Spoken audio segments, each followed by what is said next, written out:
हल्का सा विचार करने की बात है। एक बाप अपने बच्चे को दिन रात मेहनत मजदूरी करके बहुत अच्छी शिक्षा दिलाता है। कम से कम 15-16 वर्ष तक अपने बच्चे को पढ़ाता है। लाखों रुपया उसकी फीस पर, ट्यूशन पर लगाता है।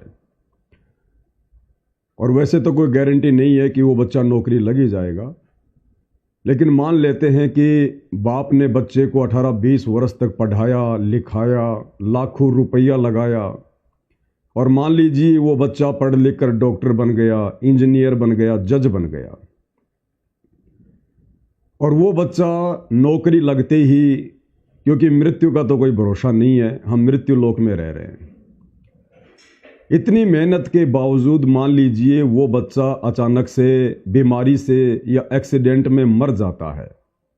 अब विचार करो भाई और बहनों, उस पढ़ाई लिखाई ने, उस शिक्षा ने उस बच्चे को क्या फायदा पहुंचाया, उस परिवार को क्या फायदा पहुंचाया। वो शिक्षा उस बच्चे को मौत के मुंह से बचा नहीं पाई। लेकिन भाई और बहनों, जब आप सच्चे सतगुरु से जुड़ेंगे, सच्ची शास्त्र अनुकूल साधना करेंगे, तो भाई और बहनों,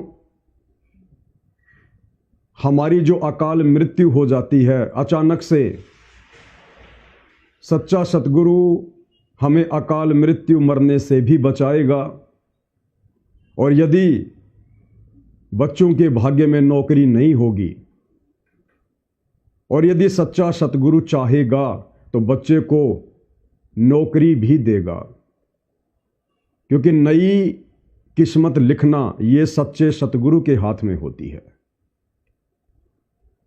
अभी 99% दुनिया अध्यात्म से अपरिचित है, अनजान है, और आम सामाजिक व्यवहार में जो देखती है, बच्चों को पढ़ाना लिखाना, नौकरी लगाना, और बच्चों से केवल एक ही उम्मीद करना कि नौकरी लग पैसा कमा, नौकरी लग पैसा कमा, तरीका चाहे कुछ भी हो, हमने धनवान बनना है, समाज में हमने इज्जत कमानी है, बड़ी कोठी बनानी है, लंबी कार लेकर आनी है।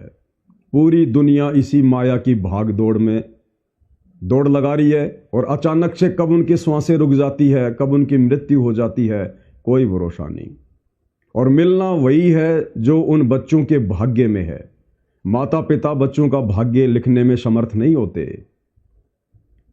भाग्य लिखने में समर्थ होता है सच्चा सतगुरु, कि मासा घटे ना तिल बदे विधाता लिखे जो लेख, और साचा सतगुरु मेट कर ऊपर मारा मेख। तो निसंदेह भाई और बहनों, आज वर्तमान में धरती पर वो सच्चे संत, सच्चे सतगुरु रामपाल जी हैं।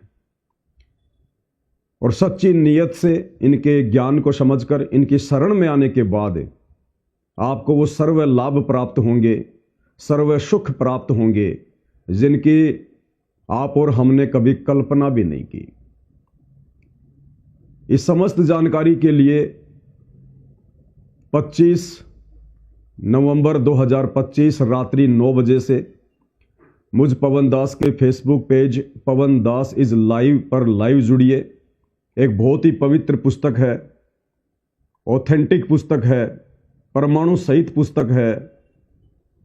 पुस्तक का नाम है हिंदू साहिबान नहीं समझे गीता वेद पुराण। बहुत ही पवित्र पुस्तक है,